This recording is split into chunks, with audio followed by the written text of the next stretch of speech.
if you want to make it to the cortex, you have to go through the thalamus. And that's what today's lecture is about. We can say that there's about 5 types of nuclei within the thalamus. The first class are what we call nonspecific nuclei. That is, they don't really target any specific area of the cortex. Those are colored gray in this illustration. So the intralaminar nuclei, these are nonspecific excitatory projections to the cortex. And the reticular nucleus, which wraps around the rest of the thalamus and provides GABAergic input to the rest of the thalamus.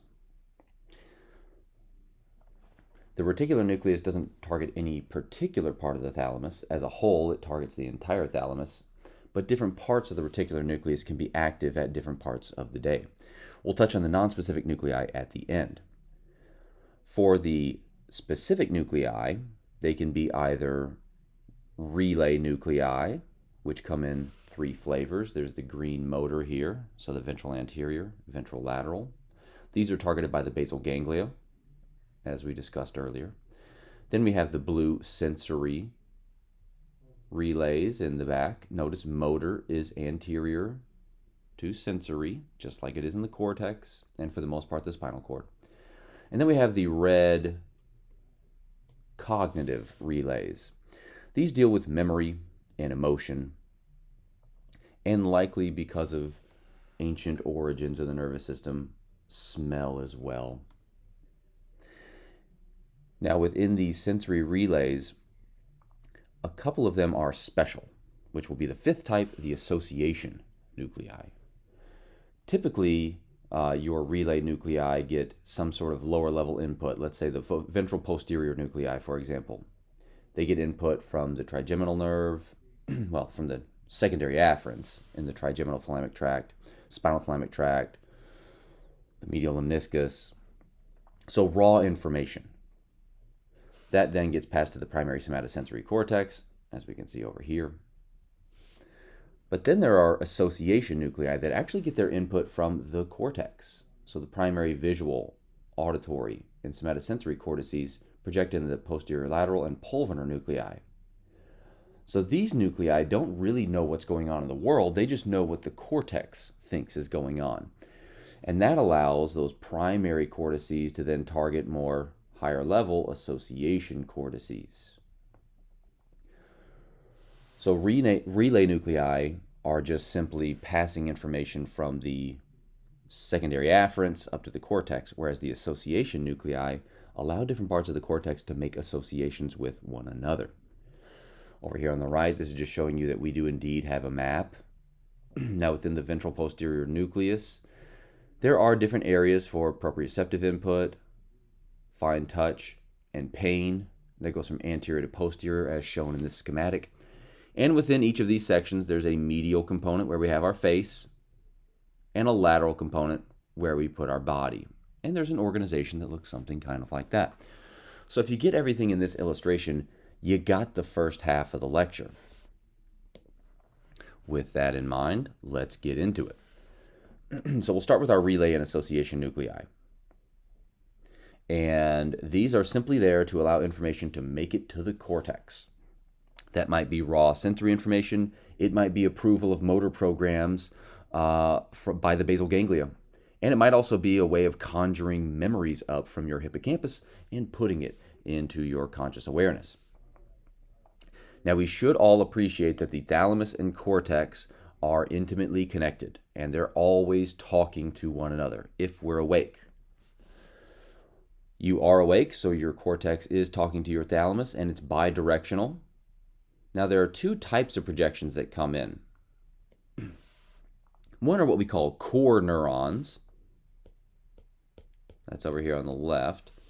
Those make very specific projections into a narrow portion of the cortex. And they project, as this cartoon shows, into layer 4 in one kind of small area. Then we have non-specific thalamic input, what we call matrix. Matrix neurons are scattered everywhere. They are also found in the intralaminar nuclei, but hell, they're everywhere else. They'll target other layers, but for the most part, they're targeting layer 1 and in a much larger region of the cortex. And that's why I've said that core is focal over here and matrix is diffuse. We're going to talk about core projections for the most part. When we talk about the intralaminar nuclei, yes, those are matrix. But for all of these relay nuclei, think of everything as being core. That is very focal projections to some part of the cortex. Now, of course, the cortex talks back, right? There's layer 6 neurons, well, which aren't shown here. So let's give us some layer 6 neurons. And they project back into the thalamus, closing the corticothalamic loop. The communication is carried in fiber bundles called the thalamic peduncles. And they go exactly where you'd expect. The anterior peduncles go anterior from the thalamus, thus hitting the frontal lobes. Superior peduncles go up. Therefore, they're going to target still some frontal lobe, but more of the parietal lobe is included as well. So here we'll hit the primary motor cortex, primary somatosensory cortex. Of course, those are also called M1 and S1. Now, if we wanted to deal with vision, we have to target the occipital lobes. Obviously, that's going to require the posterior peduncles. And if we want to deal with language or memory or smell or something like that, we're going to require the inferior thalamic peduncles to go into the temporal lobes. Here's our primary auditory cortex, as opposed to the primary visual cortex back there. And then hell, let's throw one more landmark, the prefrontal cortex. By the way, this is you. So the thalamic peduncles are just the big old fiber bundles connecting the core and matrix thalamic neurons to the cortex, and the cortex, layer 6 neurons, back to the thalamus. We'll start with the motor nuclei, of which there are only 2, and they're both ventral. There's the ventral anterior, ventral lateral. To remember this, the motor systems are always anterior to the sensory systems. So ventral anterior and ventral lateral are targeted by the basal ganglia and the cerebellum. So here's our 2 sources of input. Basal ganglia goes to both, cerebellum more to ventral lateral. From here, the areas of the the areas of the cortex that we're targeting should make a whole lot of sense. Premotor area, right? This is going to be an association part that plans motor activity. So premotor, we'll talk to the supplementary and primary motor cortex. The supplementary motor area, we'll talk to the primary motor cortex. And the primary motor cortex, by the way, contains upper motor neurons. So, of course, if we're going to be a motor nucleus, we got to target motor structures. We get our input from the basal ganglia to approve, and we get some feedback from the cerebellum to tell us which motor neurons to activate and about how much to do it. Moving back just a little bit, we hit the blue sensory nuclei. We're still ventral in one of them, so the ventral posterior nucleus has come up many times. This is there for somatosensation. So this gets relays from the spinal cord, from the face, and targets the primary somatosensory cortex. There are a couple other simple relays. The LGN, or the lateral geniculate nucleus, gets input from the optic tracts. And then we project down here to the primary visual cortex. For sound, input from the cochlear nuclei and inferior colliculus target the medial geniculate nucleus, which projects not to the primary visual cortex, but to the primary auditory cortex. That leaves us with 2 nuclei that are association nuclei, and we lump them together over here because they have basically the same input and pretty much the same output. The posterior lateral and the pulvinar nuclei get input from superior colliculus, sure, but also the primary visual, auditory, and somatosensory cortices. So they're getting already processed input from the cortex and passing it to association cortices, so we can draw higher level conclusions about what we're looking at or hearing based on both vision, sound, and maybe a bit of touch if that's needed. Now the dorsal medial nucleus over here, you'll notice, is colored both red and blue. And that's because it does serve as a sensory relay for olfactory input. Also, the painful fibers from the spinal thalamic tract, for example, those also target the dorsal medial nucleus. That's going to allow pain to create an emotional response because the target of the dorsal medial nucleus, I had that over here. The target for the dorsal medial nucleus includes the limbic system, and that's where we create emotions. So, smells and pain are both going to target the dorsal medial nucleus, and they'll project to the limbic cortices to create some emotional response. But you'll notice the dorsal medial nucleus is also colored red, and that's because it's a cognitive nucleus as well. Before we get to that, quick reminder, we have a map in that VPN.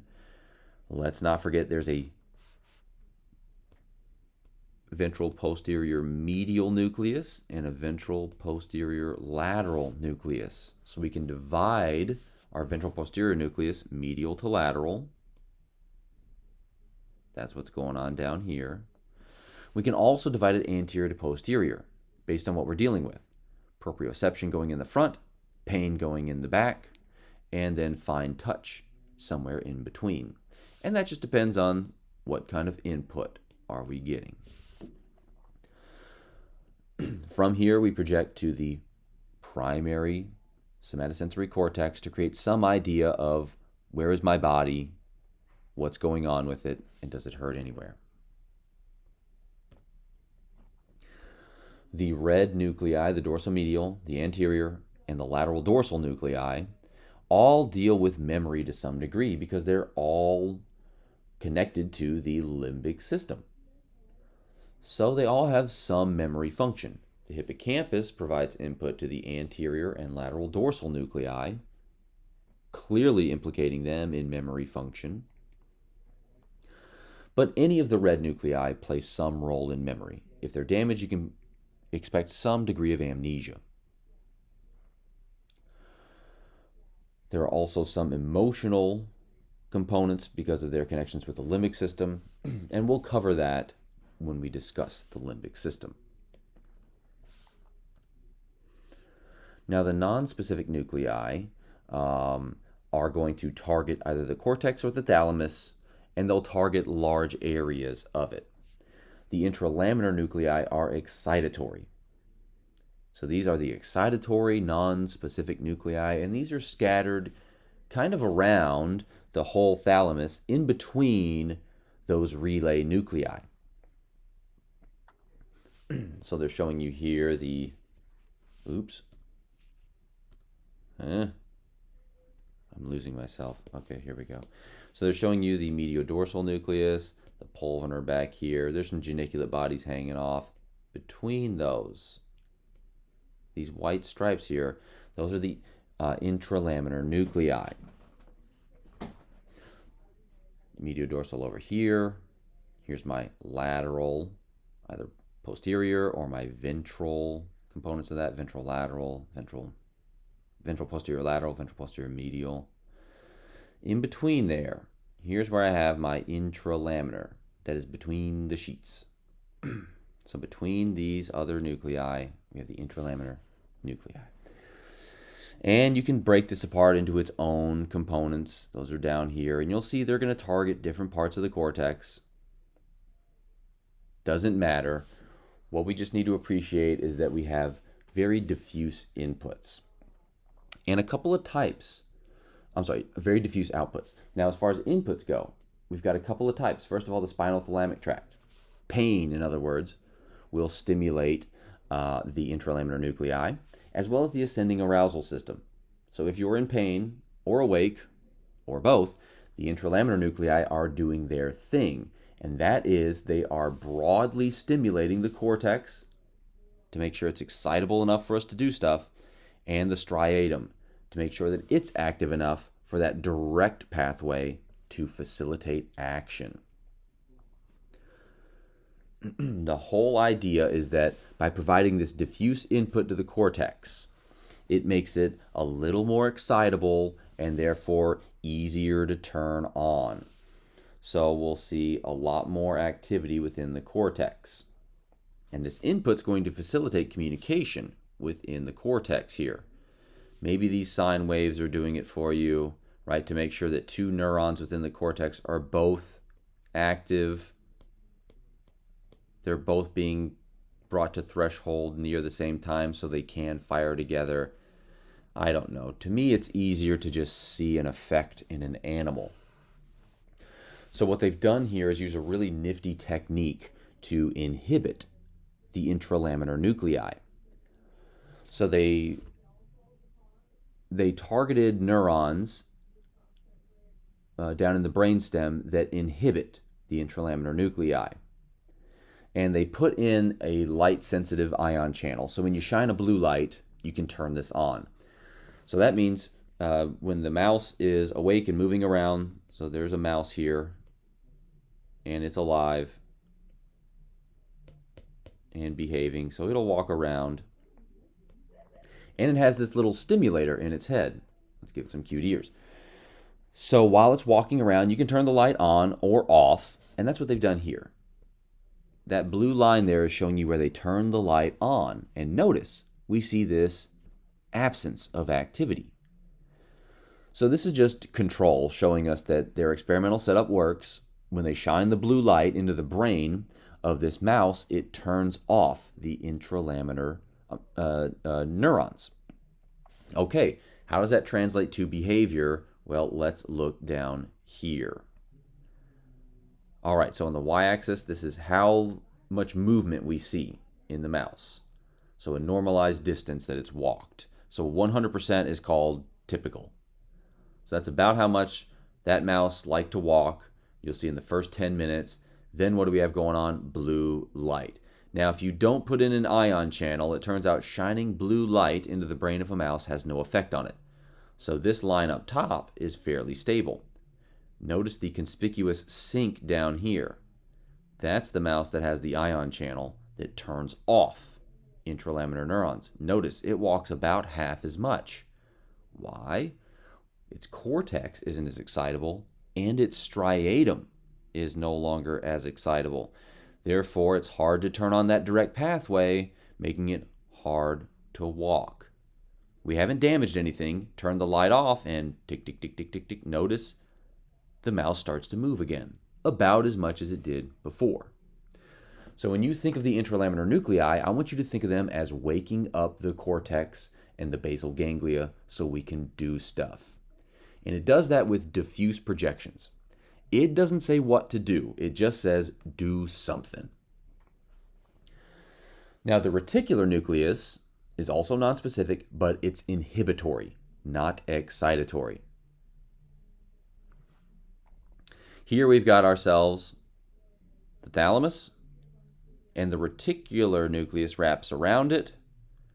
Moving outside, we see the striatum here and cortex over here. So between the cortex and the thalamus is the reticular nucleus, wrapping around it, just like in that cartoon I drew earlier on the first slide.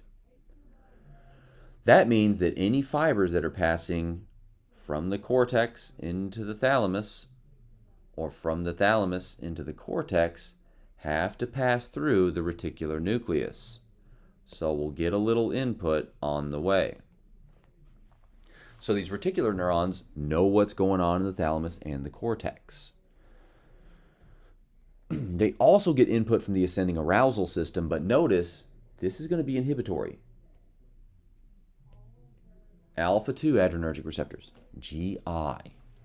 So when you're awake, there's a little less activity in the reticular nucleus because largely what the reticular nucleus does is target other thalamic nuclei, but it inhibits them. So when we're awake, we turn off the reticular nucleus, so there's a little less inhibition of the thalamus, and therefore we can move, we can sense things.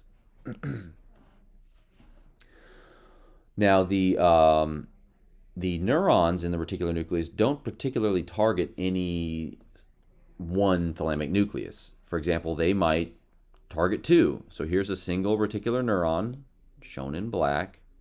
Its axon branches, and so they color it differently. These are two neighbors. There's a green and a red. And you'll notice the green neighbor is targeting both the lateral dorsal and the anterior dorsal, whereas the red neighbor is targeting the lateral dorsal, but of course a large area of it. So you get these kind of widespread and diffuse projections to other thalamic nuclei. One other source of input for reticular neurons would be their neighbors. They're connected by gap junctions. That is electrical synapses. So if I depolarize one cell, this is cell 1, this is cell 2. If I depolarize cell 1, notice that depolarization spreads over to the neighboring cell. Wrong direction. That depolarization spreads to the neighboring cell. If I hyperpolarize it, that hyperpolarization spreads to the neighboring cell, and of course it goes both ways. If I depolarize cell 2, cell 1 depolarizes, and if I hyperpolarize cell 2, then cell 1 hyperpolarizes. This just synchronizes their activity. So you tend to get a lot of reticular neurons active at the same time, providing, again, widespread inhibition to the thalamus. The whole purpose of this is to reduce noise within the thalamus. So only strongly excited thalamic neurons can project to the cortex. So this is lateral inhibition all over again. The other thing that it does, besides lateral inhibition to filter out weak activity, is to provide selective attention. Okay, so the diffuse inhibition explains how it filters. That's just good old lateral inhibition. We've seen it before. It works the same way here. We can also get selective inhibition to give us selective attention. And that's the story in these data. What they've done is train a little mouse to make a choice. Which button do I press? And they give it two types of input. There's a light, visual input, and then there are a couple of speakers to give it auditory input. And the speakers provide two different sounds. One sound says, pick whichever button the light is showing you, and the other sound tells the mouse, pick whichever side the sound is coming from. So the mouse has to make a decision. Which conflicting information do I pay attention to? The visual input, press the right one, or the auditory input, press the left one. So it has to have selective attention. Pay attention either to what you see or pay attention to what you hear. After the mice are trained, if you record from the reticular nucleus, in particular targeting the visual thalamic reticular neurons, those are the ones that target the LGN. And remember, this is inhibitory. So that projection turns off the LGN. So a little less visual information will make it to the cortex. Okay, when we play the pay attention to visual input noise, down here, these are showing you recordings over about 20 trials here, as you can see. And all the little black lines are showing you bursts of activity. It's summarized down here in this plot. We can see the firing rate on the y-axis, and then time is just showing us how that firing rate changed. Time 0 is when they've told it, attend to visual information. Notice we get this dramatic drop in visual TRN neurons. In other words, we disinhibit the LGN.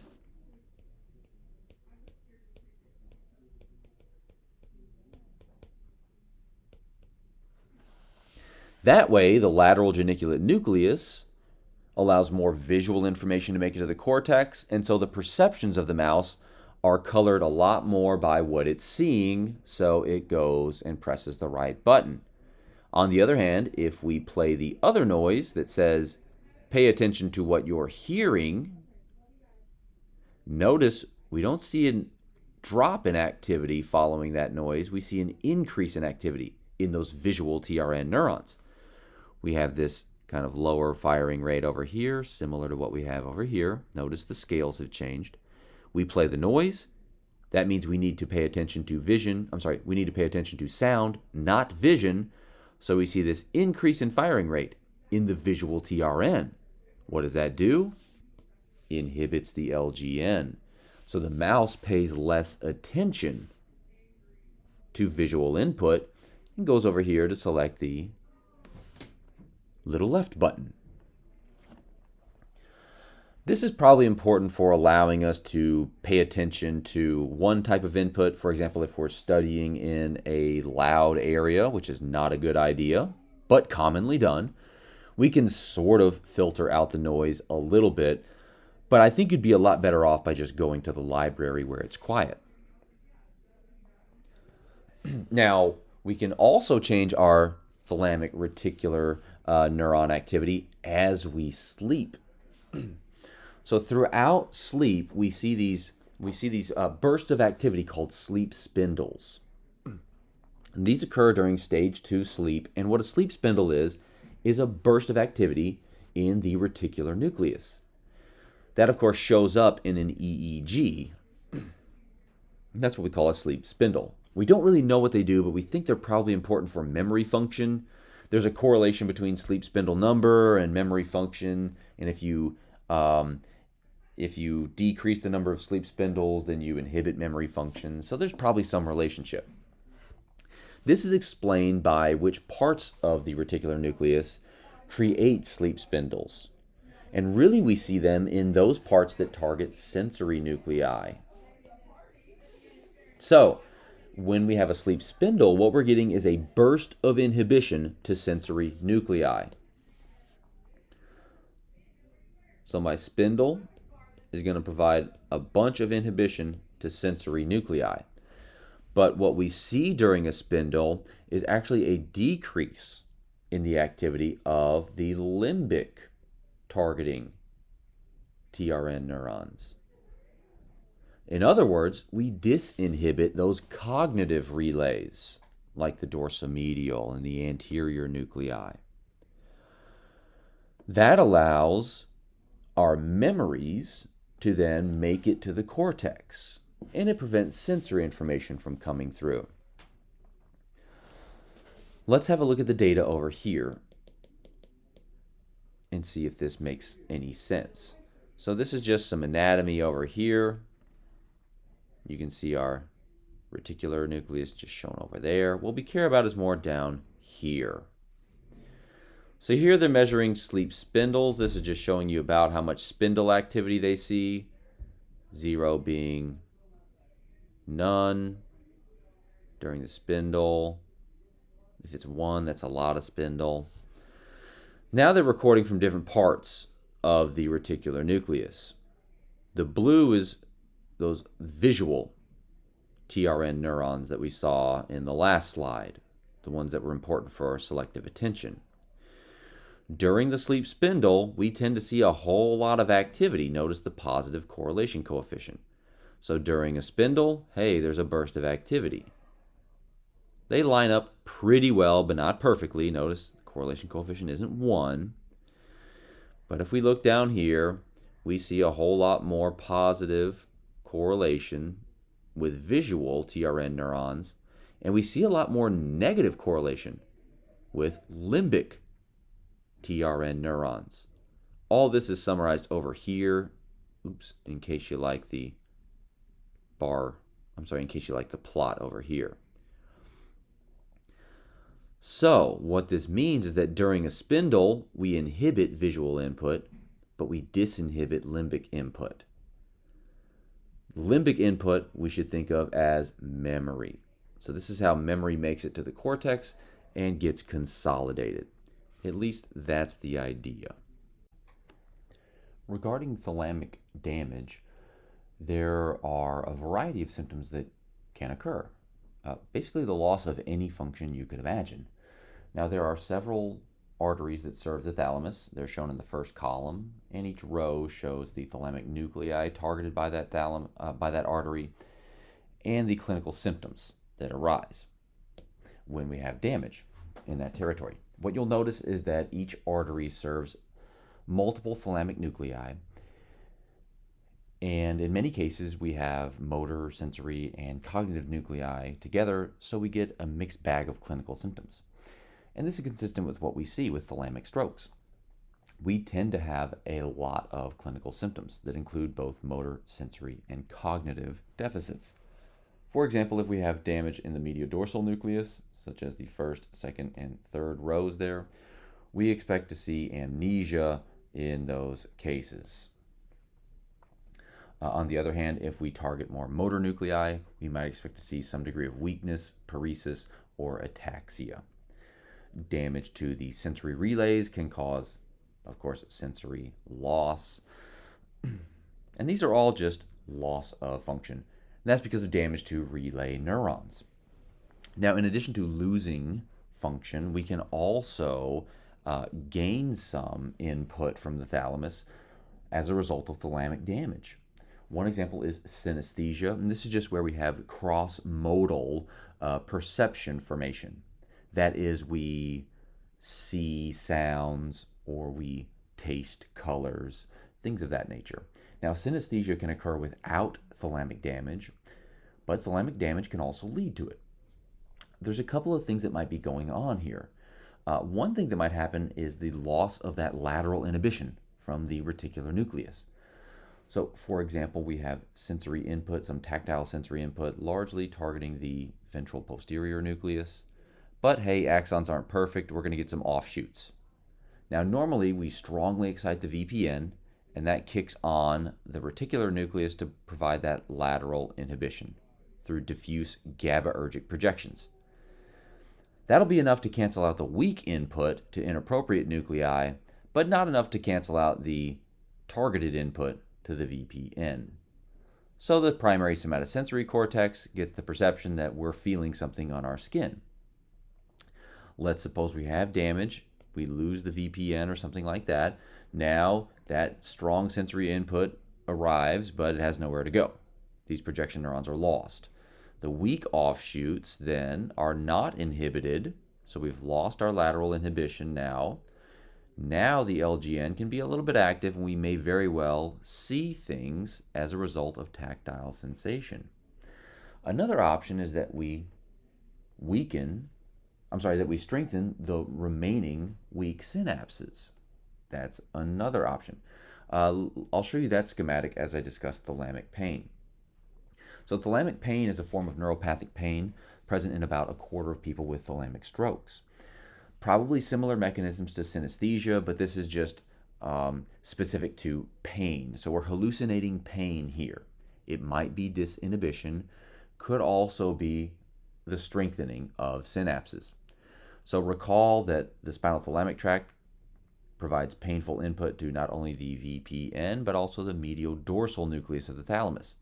So from this, we can see we have two roads to create painful perceptions in the cortex.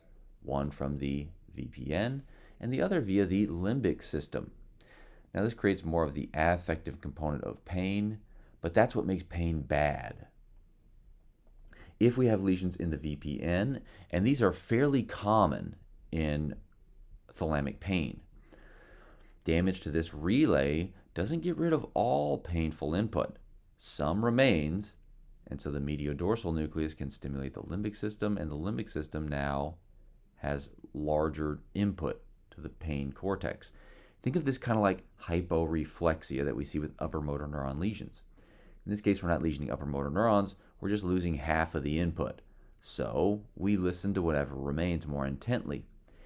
In this case, anytime we have some sort of emotional pain, that might be all we need to create what feels like bodily pain. We see this a lot with denervation. For example, if we have degeneration of the retina, it's not that we stop seeing things, the visual cortex keeps working. It just hallucinates things and we see stuff that isn't really there.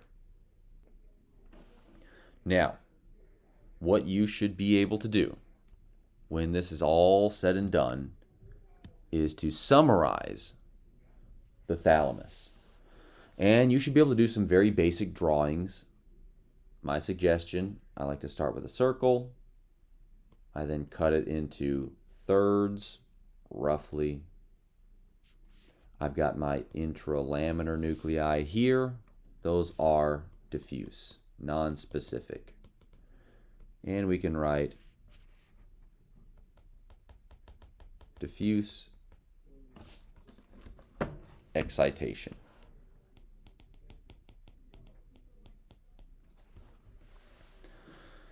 Then, of course, we have to have the reticular nucleus over here. I like to draw that as a shell. And that's just going to provide some non-specific inhibition. Here in the back, this is going to be more sensory. Up in the front, a lot more limbic. And we should keep in mind when we sleep, we're going to stimulate the sensory a whole lot more. Not so much the limbic. So that way, when we sleep, our memories can make it into our awareness. Now, when we're awake, we're going to inhibit the whole darn thing just a little bit. Okay, now we need to add a couple of bumps. One's medial and one's lateral. Now keep in mind this is the midline, so we might have an interthalamic adhesion. The majority of people do, not everyone. We should be able to get our medial geniculate nucleus, lateral geniculate nucleus over here. Then I just like to do, we'll cut this into unequal thirds there. And then we just kind of swoop around and drop one more. From here, we can label our motor nuclei. So I don't know what I just did there. Ventral anterior and ventral lateral. Those are motor. Then we got ventral posterior. There's our ventral ones. Pretty easy, right? Then we got to get our lateral ones. So there's the, okay, again, don't know what I'm doing. I think that's obvious. Lateral dorsal, and then the posterior lateral, and then the good old pulvinar. From here, mediodorsal, dorsomedial, doesn't matter, and anterior. I'm not going to write that. There we go. Then it's a very simple color coding.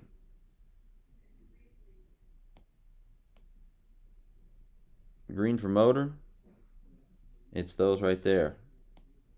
We'll make blue sensory just because I've done that in the past.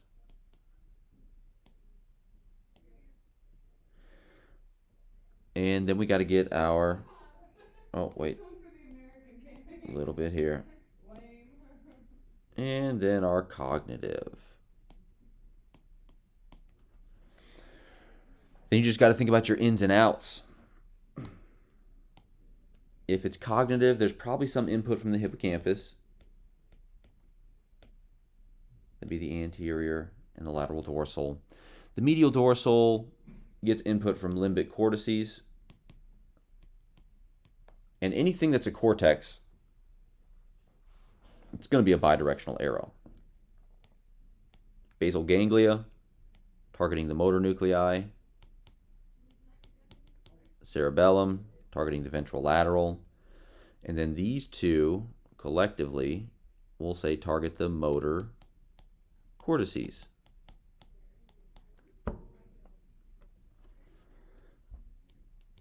Ventral posterior, we'll get our primary somatosensory cortex, LGN, primary visual, medial geniculate, primary auditory.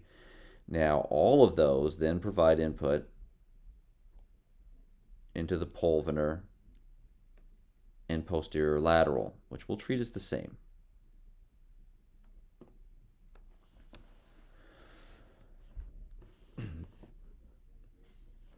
The anterior and lateral dorsal nuclei will project back into the limbic cortices, like the cingulate cortex. So for simplicity's sake, let's lump those together. So you'll notice limbic cortex is providing input to all of the reds. All of the greens are targeting motor cortices. Sure, different parts. And then all of the blues are targeting sensory cortices. Then we also have to have our association cortices.